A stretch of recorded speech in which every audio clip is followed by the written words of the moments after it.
Today's Finance Friday guest is looking to hit financial independence in 7 years at the age of 40.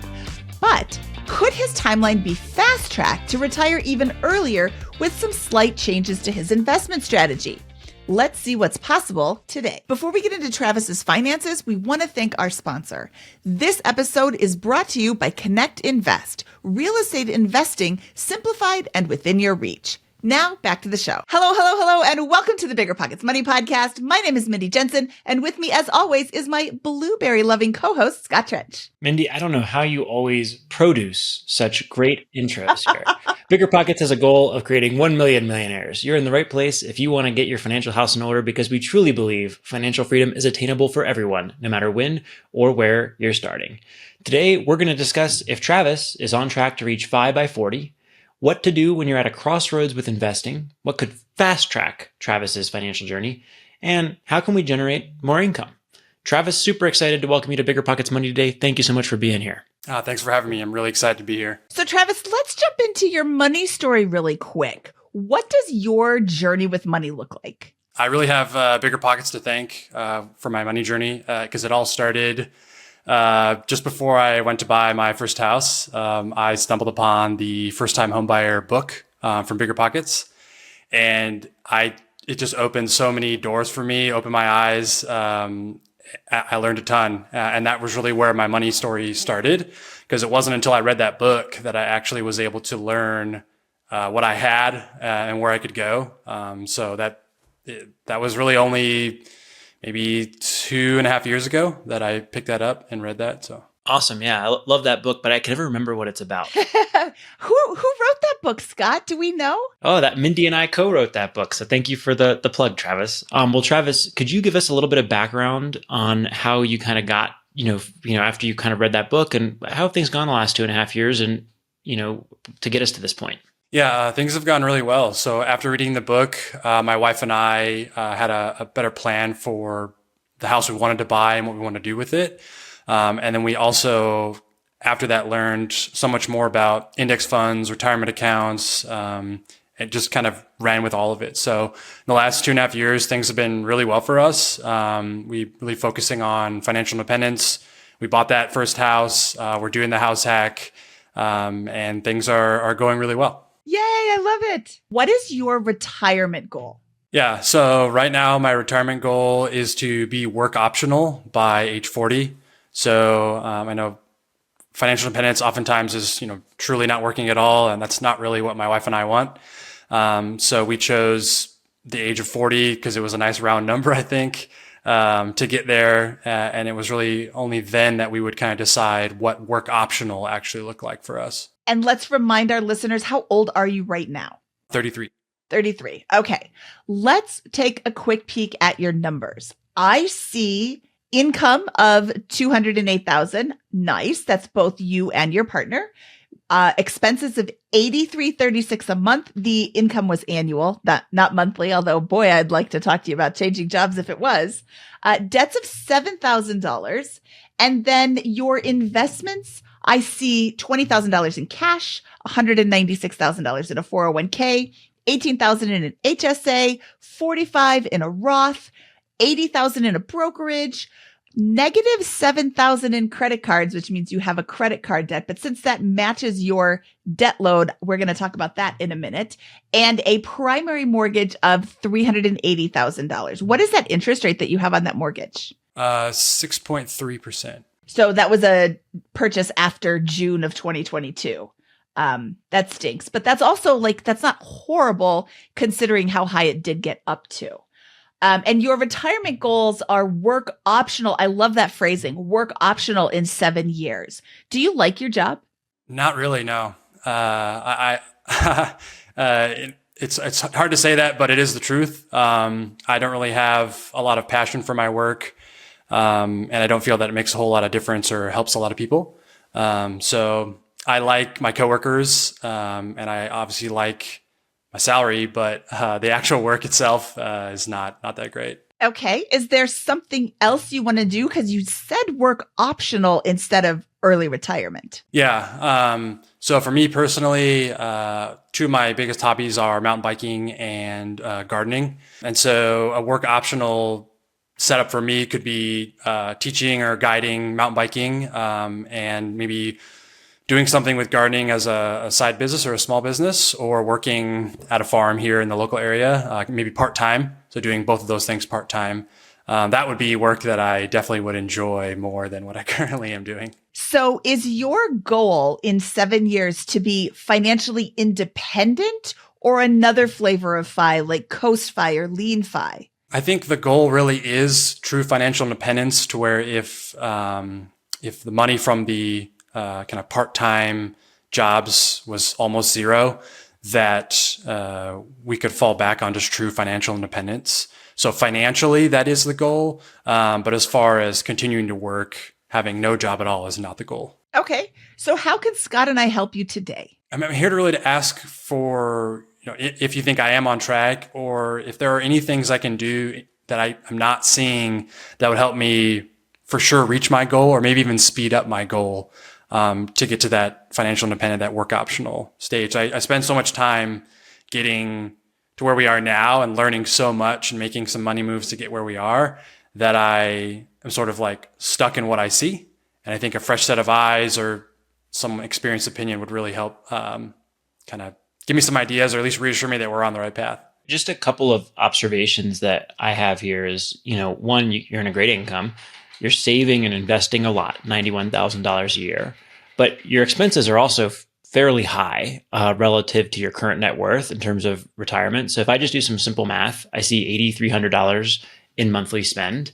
$8,300 times 12 times 25 gets you $2.5 million. You need $2.5 million in assets in order to retire on the 4% rule with your current numbers. Have you done that math before? Have you ever boiled it up to that level? Yeah. And the actual expenses per year of living expenses, part of that number is more like $72,000 a year. So what is included in some of my expenses are investments or contributions to a Roth account, contributions to the brokerage account. So if I were to stop those and roll that down, truly living expenses is more like $72,000 a year. And I think that comes out to about $1.8 million for the 25X or the 4% rule. And then, I think there's something to boil down in Mindy's question there that I want to, just push a little harder on here, because the fact that you don't like your job, and it's a good job, it's a very good job. It earns about $100,000 a year,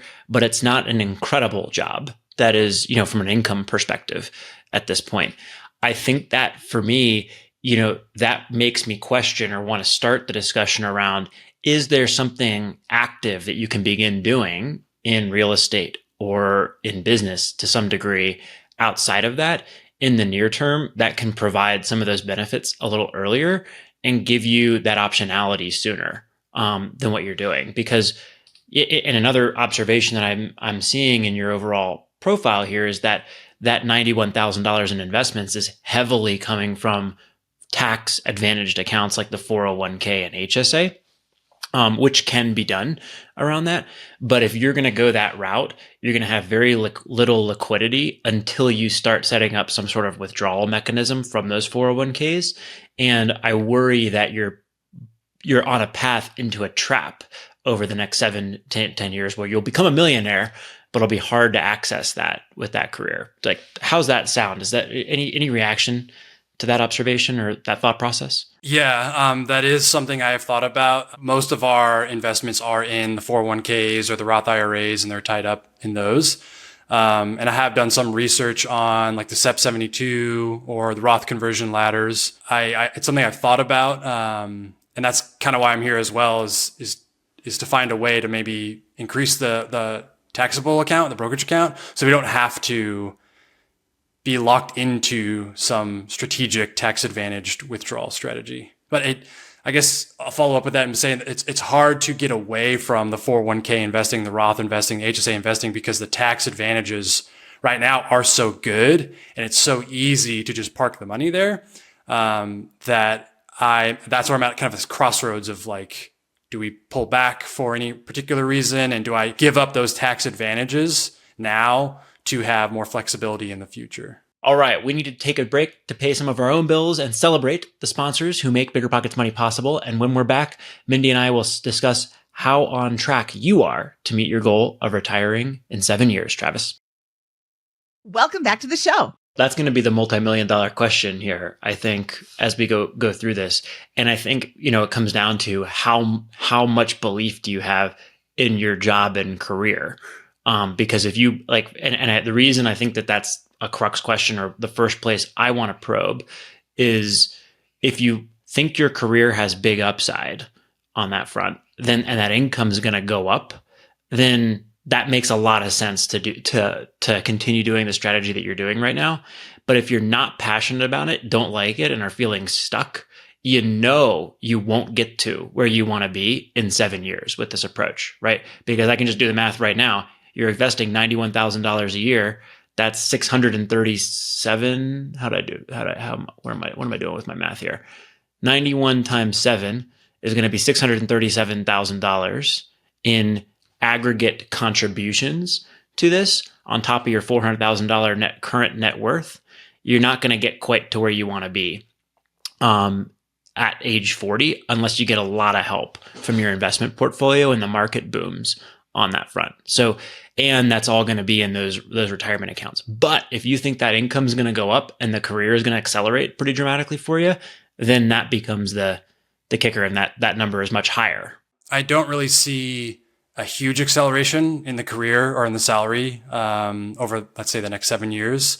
It's not non-existent. It's going to stay stagnant. But to say that I can stay in my current career with my current company and maybe, double my income to something that's really substantial, I don't really have a belief in that. But I could see staying and having it rise a bit, but nothing groundbreaking. Is there any opportunity for additional education without a huge expense that can help you get to the next level at your company, or going into a contractor role, or even taking like a part-time additional job in this same field or similar field? It could be a possibility. I think maybe with some certifications, sort of like non-traditional college schooling, teaching and certifications, there could be a possibility to get that and then maybe career hop.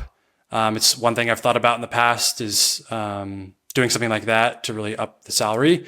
It's not something I've really dove into, but I think that there is a possibility to get a larger increase in salary from something like that versus just going for a promotion in my current career or my current company. Yeah, we've spoken with several people who have job hopped their way to doubling their salary. And the bottom line is companies have more new hire budget than they do retention budget. So that could be something to look into. That doesn't necessarily mean you're going to double your salary, but if you can get a nice bump and kind of do the same thing, that could be something that could help propel you further, closer to financial independence. I misspoke earlier, so I actually ran the numbers just now on this. I apologize. You starting with a $400,000 current net worth, you're adding $91,000 a year. And if you average 7% returns over the next 7 years, you will get to $1.55 million by the end of that time period. So you're pretty darn close with that. Now we got to adjust for inflation. There's probably puts and takes. You're not quite there, but you're much closer than my initial incorrect math suggested on that front. So maybe even modest career growth would actually help get you there. Sorry to interrupt there, Mindy. I just was obsessing with the numbers for a second. I'm glad you did, because I like those numbers better. And he's still going to work. He's just not going to work at this career. He's going to go do mountain biking. I have no idea what that pays, but even if it brings in half or a quarter of your annual spending, then that changes how much you need. And your partner has a job. Does she also, does she enjoy her job? Does she want to continue that? Or is she looking for 7 years and out as well? Oh yeah, you can definitely Wi-Fi at 7 years. Based on this, it seems that seems very high probability. Yeah, my wife, she does enjoy her job. She's a physical therapist, and she really enjoys her current role, her current company, and her career in general. And that is really kind of a saving grace for both of us in terms of reaching FI, because we are on board together to reach his goal. And that actually might be the perfect segue to kind of answering this whole career hopping, slightly increasing the salary to meet the 7-year goal. Is that my wife does have the opportunity to start traveling in her role rather than working at a clinic in her hometown. And traveling would increase her salary by about $20,000 to $30,000 a year, and come with a few other benefits. And so that's one thing we're actually weighing right now, is that do we do that as sort of a salary boost and a way to kind of pursue FI on the road, doing some more traveling and travel hacking while working at the same time. So that it's not something we've decided on yet, but. How far away would she be from you? We would most likely be traveling together. So I can work remotely. Oh, okay. Yeah, I work remotely. So it would be kind of all around the country. That would be 12 weeks for each job. And then you take another contract for another 12 weeks. So. And you would Airbnb your house, right? Yeah. So we currently house hack 2 out of the 3 rooms in the house. It's a 3-bed, 2-bath house. And we would find a tenant for our current room, that 3rd room. And then we would, obviously be renting a place on the road. Okay. And that would increase your savings and your income, which would continue to accelerate this. Do you want to do that? Does that sound fun to do? It does. There are some downsides though. So we being in Asheville, North Carolina, we just survived Hurricane Helene. And I could only imagine the stress level if I was not home when the hurricane hit. So there's some downside to traveling in that now you're a remote landlord of the house hack. You're not here at the house to kind of maintain or deal with things. There's a lot of logistics in moving, traveling. There's a lot of logistics in the taxes for a traveling physical therapist. So it really is something we're on the fence about because there's so many ups and downs to it. But I think we're leaning towards doing it, just maybe not immediately. Yeah, I would try it out. Yeah, I think that sounds super reasonable. And, for what it's worth, I think those are very reasonable puts and takes. There's no right answer on this, but I don't think you should overweight the managing remotely piece. Managing remotely can get you into trouble if you're buying out of state in Ohio and don't know what you're doing from someplace. But if this is your house and you're setting things up and finding the tenants, then yeah, you'll have the occasional pain in the rear, but it's one property that you know super well. And I think you'll be reasonably successful with it, with a couple of pains in the rear that will probably be well worth it, would be my guess. So you can come back on in a year or two and tell me how very wrong that is on that. But that would be, I wouldn't be that worried about managing one property that you house hacked. The 2 rooms that you're renting out right now, are those long-term rentals or are those Airbnb rentals? They are long-term rentals. So we currently have a tenant in each room that's on a 1-year lease. Would either of them wish to do a little bit of property management for you? Like turning over the Airbnb or managing and making sure that the cleaner comes to turn over the Airbnb part of it for you? Potentially. I haven't proposed it yet, but that is something we thought about as well, of maybe them making a little bit of side income or reducing the rent for a little bit of work and kind of doing some of that management. So yeah, that is an option for sure. I would probably not pay any of the tenants to do any management work. I would probably find the tenant myself, place them, and then manage the property remotely. This is not a, what's going to, if there's a turnover event or a major problem, you fly back, you work remote anyways and go deal with the problem around it. But what's most likely going to happen is there's going to be minor maintenance issues. You call the plumber, they come out and fix it. So you're really going to give one of the tenants the job of managing that. I would just do it myself in this particular instance, especially since these are 12-week stints. And if it's not working out, you just end the 12-week stint and you have pain for 3 months and come back. I don't think you're going to have a major management issue. If you had a portfolio of 10 properties, then I would hire a property manager or figure something else out. But this is one property with 3 roommates in it. Very, very standard management practice there. Yeah, totally. I totally understand. And that extra income could go into your after-tax brokerage account as opposed to, the 401k or whatever. Now, would your wife have a 401k through the travel company, or does that go away? She would, yeah, that would still exist, and she would still be maxing out her 401k. Okay. Well, I think we answered the question of should your wife change her job? Yeah, I would. Because if she doesn't like it, she could always go and get a position again. I mean, as I recall correctly, physical therapists are in demand. Yeah, absolutely. That is something we've talked about, is that she has a good position right now, but they're really a dime a dozen out here because it's a really in-demand career field. Stay tuned after one final break to hear what investment vehicles might be a good fit for Travis's goals and financial timeline right after this.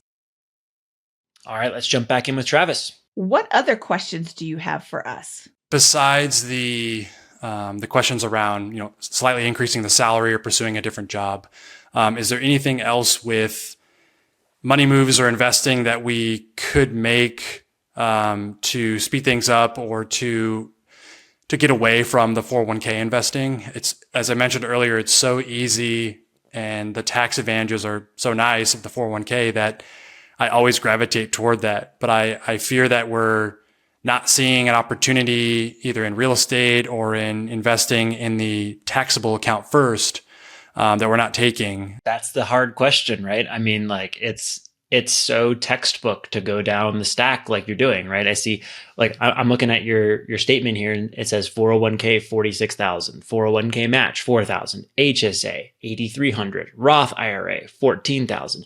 Then we have the ESPP, which I imagine is a purchase at a discount, 10-15% off the market value of the company stock. Is that right? Yeah, it's 15%. Yep. Awesome. So you got to take that from a free money perspective.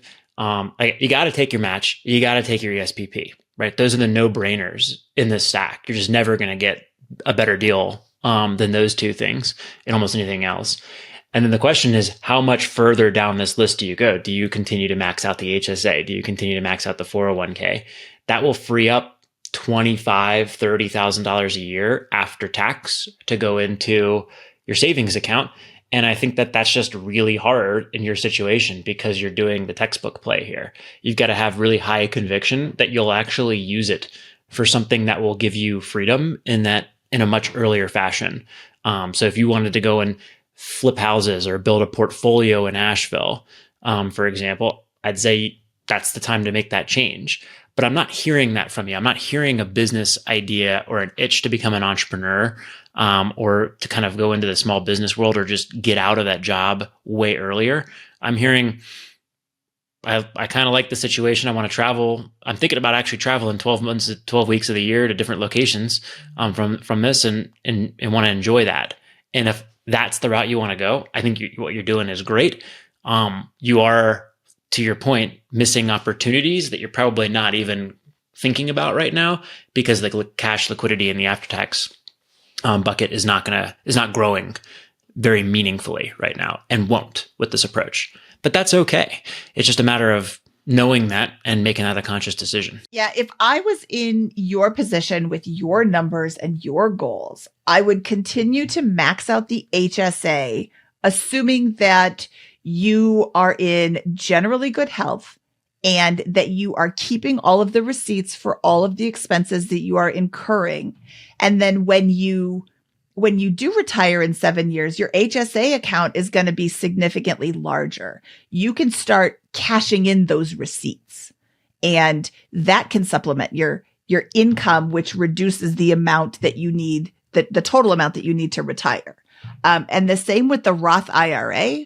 That's just, you pay taxes now and then it grows tax-free. The HSA, you don't pay taxes now, it grows tax-free, and then you pull it out without paying taxes, which is my favorite kind of account. I wish that limit for contribution was 1,000,000,000%. But it's not. It's like $7,400 a year or something if you have a family, and it's less if you don't, and I don't know what those numbers are off the top of my head. You've got 46,000 that's going to the 401k. have you put any of that into a Roth 401k that gets rid of the taxable advantage, but then it grows tax-free? I have not. It was really just kind of started with the 401k and then followed up with the Roth IRA afterwards. I wonder, Scott, he wants to retire in 7 years. The Roth conversion ladder, the Roth money has to be in there for 5 years before you can start withdrawing it. But then if you're putting money in, you're paying taxes on it before it can. I'm thinking out loud. I'm sure nobody's following along. But could you start that in a couple of years so that it's there for you? I like the 401k for Travis, right? I put my money into the Roth because I have different goals and different pursuit there. Travis, I think, is right to go the tax deferred route first.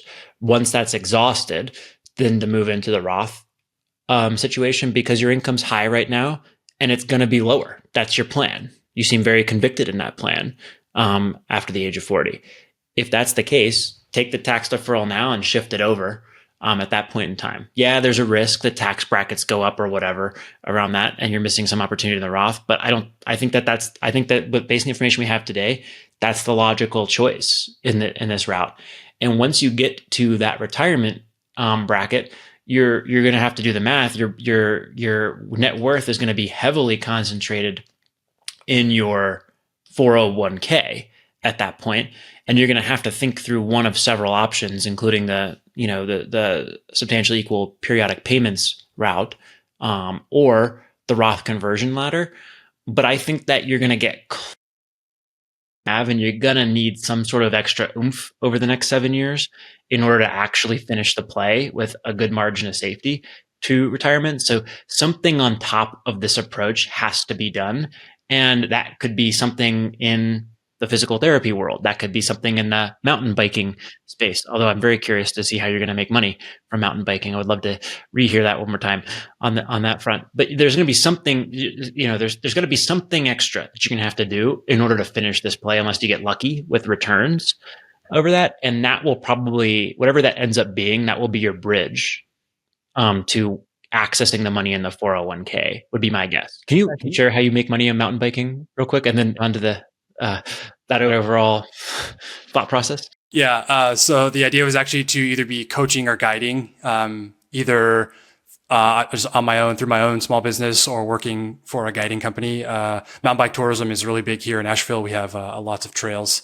So it's an industry that does exist out here. So that's the way to make money through that, not just riding, but coaching and guiding other people. And then to answer, well, I'll go back and answer Mindy's question on the Roth conversions. Part of our plan, so you're right, it is like a 5-year window, as you mentioned, on the Roth conversions, but part of our plan was to start those conversions once we had reached financial independence, and that we had really stepped down to our kind of part-time jobs or those work optional jobs, and that our income was much, much lower before we started making those conversions, and then living on the kind of that part-time money, that much lower income, while we let those conversions bake. And then Scott, to answer your question, the greatest opportunity we have right now, I think, is maybe this traveling kind of physical therapy job, because it's the quickest way to get us kind of that bump in income, that small bump that we need to really give us that margin of error in the next 7 years, that coverage over the next 7 years. Yeah. I mean, maybe that's it. Maybe it's as simple as go travel around the country for 12 weeks at a time. You love some, you hate some on it, but that's the missing link that gets you that last kind of 300K to that 1.8 million mark that you're looking for on it. But yeah, I think your plan is great, and what you're doing is a very reasonable way to go about it. And it seems like you understand the consequences and what you'll have to do from a planning perspective to actually use that to fuel retirement at 40. Travis, do you and your wife have children? We do not, and no plans to have any in the future. No plans to. Okay. That could also impact the number that you would need. Yeah, I really like a lot of these ideas. The only issue I'm thinking is if you look into potentially job hopping, you could get a job that says you need to be in the office. There's no more remote work. And that would hinder you traveling with your travel PT wife job. I'm wondering if you could like read that Mad Scientist article, How to Access Retirement Funds Early. He talks about the Roth conversion ladder. And since you have so much time, you can plan ahead. You know that the Roth conversion ladder takes 5 years. Could you save up money during these next 7 years that you could live off of during those 5 years so that you could do the Roth conversion ladder when your income is much lower and you don't have to pay all of those crazy income taxes? So I love the opportunities that you have because you have 7 years. And, listeners, listen up. If you are thinking, oh, I have 7 more years before I can retire. No, you have 7 years to plan your perfect retirement. You don't need to wait, Travis, until you are retired to find a mountain biking job or to look into starting a mountain biking tour company. You can start looking into that now. You can start doing that on the weekends. Build up your company now so that when you retire, you're not starting from scratch. You've already got a big loyal following because you're the most awesome mountain biker in all of Asheville. But yeah, you've got all of this time to plan. And like Scott said, running the numbers that you're doing right now, you're going to be weighted heavily into your 401k, but you have a lot of options and you can start thinking and running numbers. Have you run any of your numbers on the C Fire Sim calculator? I have not. Okay, that's another homework assignment. It's the letter C, FIRE, S as in Sam, I at like simulator, cfiresim.com. Check that out. That has a lot of different opportunities to run all sorts of numbers and see how it's going to work for you. I want to address one last question it seems you had. You mentioned in the notes here that you were interested in live-in flipping as a strategy. Could you share that interest here and let us know, how that factors into what we're talking about? Because that was one of the things I was thinking about when I was talking about extra oomph to get over the finish line. Something I've kind of been doing at the current house and sort of been on the fence about for a while. Obviously, Mindy, I know you are like the queen of the live and flip and that strategy. And I love it. It is something I do. So I am handy at the house here. We've already been doing a lot of remodeling. So it is kind of a skill set I have to pursue sort of live and flip. But at the same time, there's a lot of cons that come with kind of the stress of, remodeling or renovating a house. And I'm not 100% sure if I want to be on board for more of that in my future. There's already been quite a bit at the House Hack house. But it is another strategy that we're interested in. Just again, not maybe 100% sold on it, ready to jump in like tomorrow on another house. Okay, so live-in flipping is awesome and awful simultaneously for all the reasons that you said. You've got this like potential to make a lot of tax-free money, but you're living in a construction zone. The good news is you can like vary how much you're going to be doing in any particular type of flip. You can just paint walls. I mean, I have walked into some houses and been like, what were you thinking? Painting the walls these colors, but everything else is okay. I mean, there's various levels of live and flip. I've also popped the top. Don't do that. That stinks. That is a horrible experience.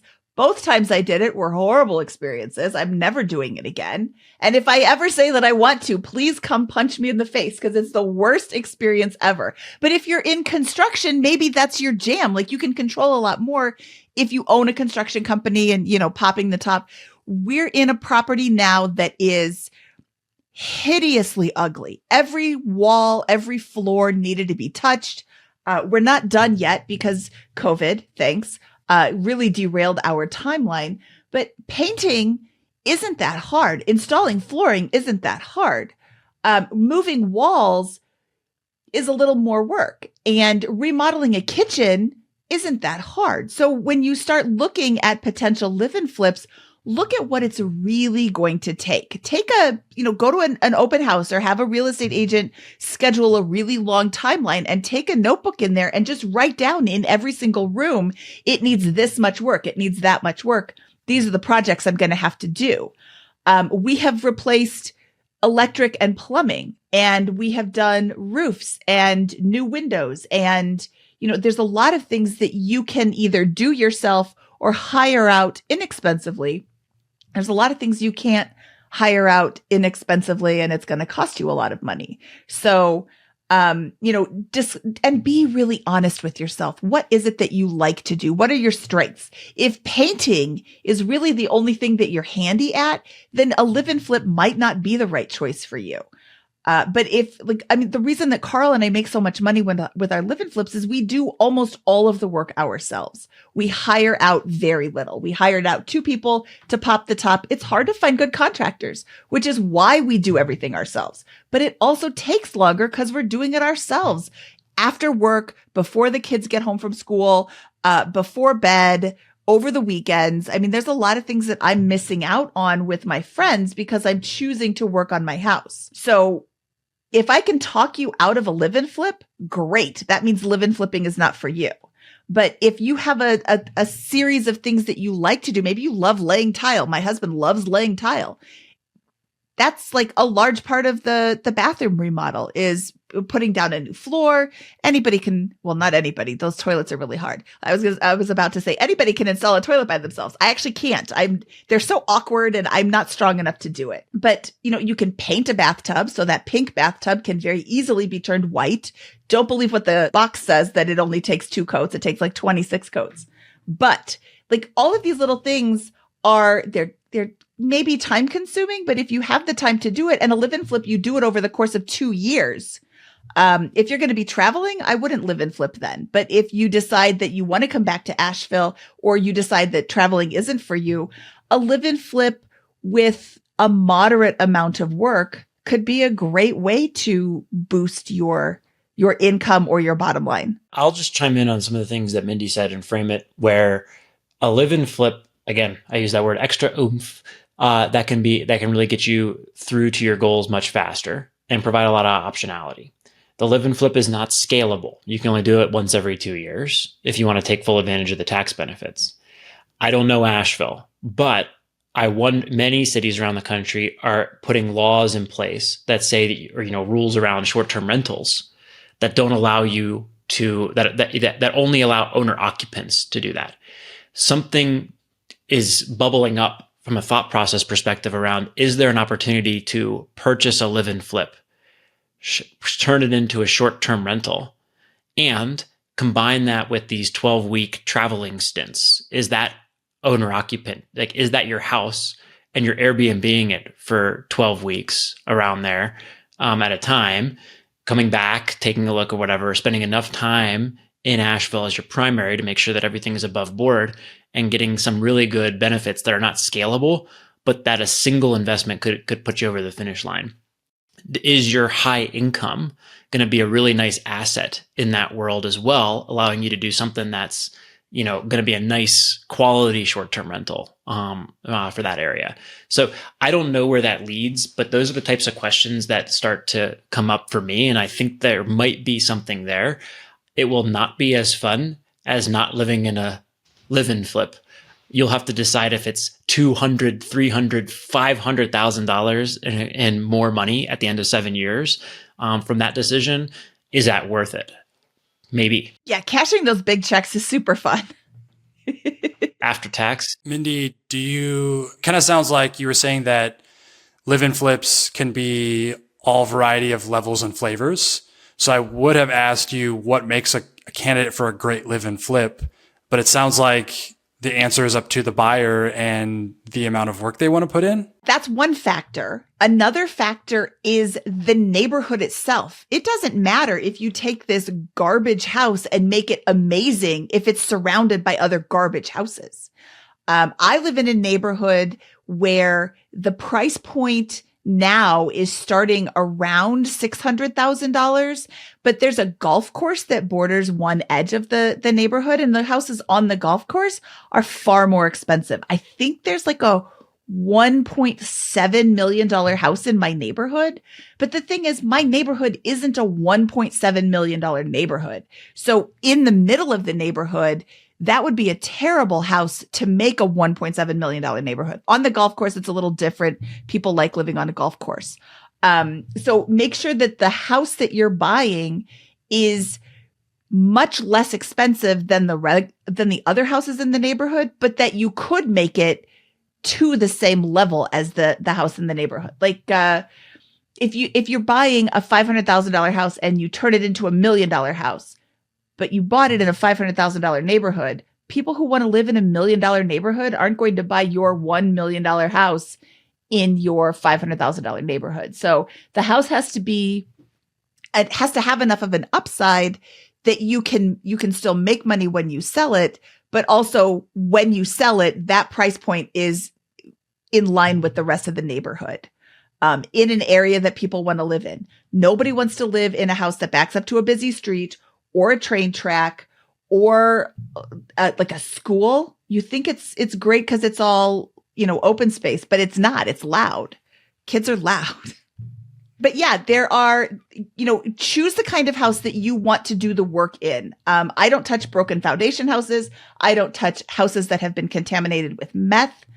I don't know anything about that, and I don't want to live in a house that has meth in it. So, call me picky, but you want a house that you can live in too. Now, you have 60 days to move in after you purchase the house if you buy it with a mortgage. So you can do all of the heavy lifting, the stinky work in that 60 days if you have that opportunity. That could be another way to live in a live-in flip without living in a construction zone. There's lots of different ways to do a successful live-in flip, but don't take on more than you can chew. Don't tackle a house that isn't in line with with other houses in the neighborhood. And don't ever buy on a busy street or backing up to train tracks. Okay, noted. Thanks for the tips. You're welcome. Travis, anything else that you want us to cover? I think we've gotten through some of the questions that you came in today with. Have any new ones emerged, or are there any other areas of your situation that you'd like us to take a look at? No, I think you guys have answered the questions and looked at the numbers, and I've already learned a lot. I'm super grateful and happy to be on. Just to have the time to chat and get you guys' take on everything is motivating and really helpful. So no other questions, and I'm really thankful right now. Awesome. Well, I mean, you're in great shape because you save and invest so much every year. So you're going to win, whether it's in 7 years or 10 years or 6 years. It's just a matter of fine tuning a couple of things, and how much activity you're willing to layer on top of the current really strong base that you've got here. So congratulations on a great position, and look forward to seeing you retire and live that dream life mountain biking in a couple of years. Thank you. Yeah, I think you are really on the right track. Like Scott said, you've got your numbers almost there. A few more things will help get you all the way there within about 7 years. And don't do what I did and just beeline right for it. Make sure you enjoy the journey on the way there, because if it takes you 7 hard years or 8 fun years, 8 fun years is better. Definitely. I mean, I wouldn't know from experience. All right, Travis, thank you so much for your time today, and we'll talk to you soon. Thanks, guys. Bye. All right, Scott, that was Travis, and that was a really good set of circumstances. I have some homework assignments for him, but I want to know what you thought of the show. I think this is a guy who's well on track for early retirement. This Travis is right up the alley of the average BiggerPockets money listener. BiggerPockets money listeners, as we all know, earn more from a household income perspective than the average American. That's why they're on track to to achieve financial independence, retire early, as we've discussed in other topics there. He saves a good amount of his income. Think no kids, he'll get there. Just a matter of speed and degree is taking that formula that he has got. He's going right down the Money Guy or Dave Ramsey or whatever, all these different stacks for which retirement account bucket to fill up first. He's doing it right and making sure to take advantage of the free money and the tax advantages that are coming in there. If he wants to get there a few years earlier, layer in a couple of real estate plays or a house hack or a live and flip on top of the house hack that he's already got. But he'll get there no problem, I think, to financial independence, as long as he gets some help or anything close to the historical average from a returns perspective in the stock market. So obviously that can throw everything off, but I think the guy's well on track and controlling what he can control. A couple of fine fiddles with his plan. And, I like that you made a point of noting that he does not have kids. We get a lot of people with all different scenarios. So if you've got a scenario that you haven't heard before, let us know. Mindy at BiggerPockets.com, Scott at BiggerPockets.com. You could drop us a line. But we're also looking for people on the single path to financial independence. So if you're single and would love to share your numbers, we would love to talk to you. All right, Scott, should we get out of here? Let's do it. That wraps up this episode of the Bigger Pockets Money Podcast. He is the Scott Trench, and I am Mindy Jensen saying farewell, Snowbell.